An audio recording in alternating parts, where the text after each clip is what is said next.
Good morning, pre-calculus class. So this one is the video for 7.3, product to sum. Okay, so it's a part 3 of 7.3, so we'll take a look at that. So before we get started, you can try one of the warm-up problem, the one that we talked about for the previous video, so the half angle. So if you do have sine of 15, so let a equals 30, because that 30 is one of the special angles. So sine of a over 2, so square root of 1 minus cosine a over 2. So we do know that half angle is in quadrant 1, so that's why it's positive. So square root of 1 minus cosine of 30 over 2. So cosine of 30, it's root 3 over 2, subtract. So we want to convert that to the same denominator form. So we got 2 minus root 3 over 2 divided by 2. So we got 2 minus root 3 over 4.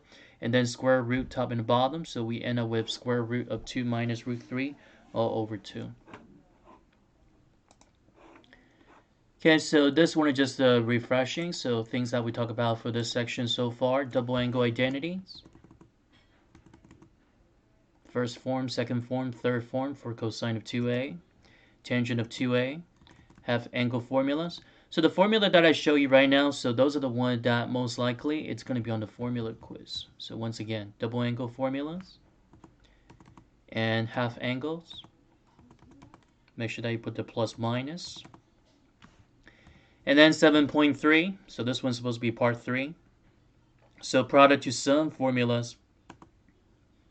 So if you do see that sine A cosine B, it's 1/2 times the quantity of sine A plus B plus sine A minus B. Cosine A, sine B, so it's quite similar. So this one is a minus. And then cosine A, cosine B, so you see that's a plus. Cosine, it's all written in terms of cosine. And then if that's sine A, sine B, it's 1/2 cosine of A minus B minus cosine of A plus B. So I want you to see the pattern that you can recognize here. So if that's a mix of sine and cosine for the product. So once you expand it, it's always written in terms of sine. So if that sine started first, so that means it's a plus. If cosine started first, it's a minus. Again, they're both all written in terms of sine. And then what about if that's just like a unique one-trick identity, one-trick function, so cosine, cosine. So they're all written in terms of cosine. So if that's cosine, cosine, then that'll be plus. If that's sine and sine, then that'll be minus. So this one is something that you need to recognize. And also the sign is started with the minus and the plus for that sine A, sine B. Okay? So now let's find out. So cosine of 5x times sine of 3x.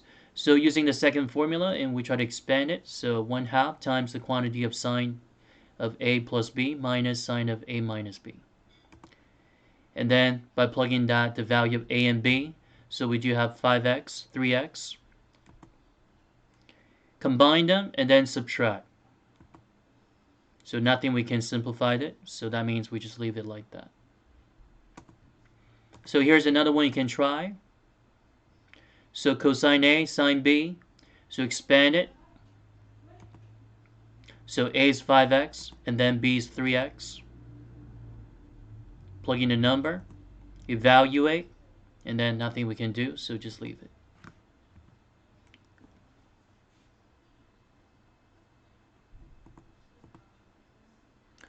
So here's another part of the section 7.3. So power reducing formula.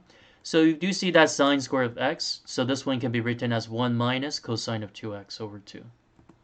So cosine square of x can be written as 1 plus cosine of 2x over 2. So this one, the proof is coming out from the half angle identity. So tangent square of x is 1 minus cosine of 2x over 1 plus cosine of 2x. And that's another part of the identity that you guys need to know. So that's it. So thank you for watching the video today. So I'll see you guys next time. And also, by the way, if you guys do have any other questions, so feel free to put it in on the YouTube channel. And also, you guys want to refer to some of the rigorous problem for the proof of trig identity, you can watch some other video that I have on the YouTube channel. So, and I'll see you guys next time.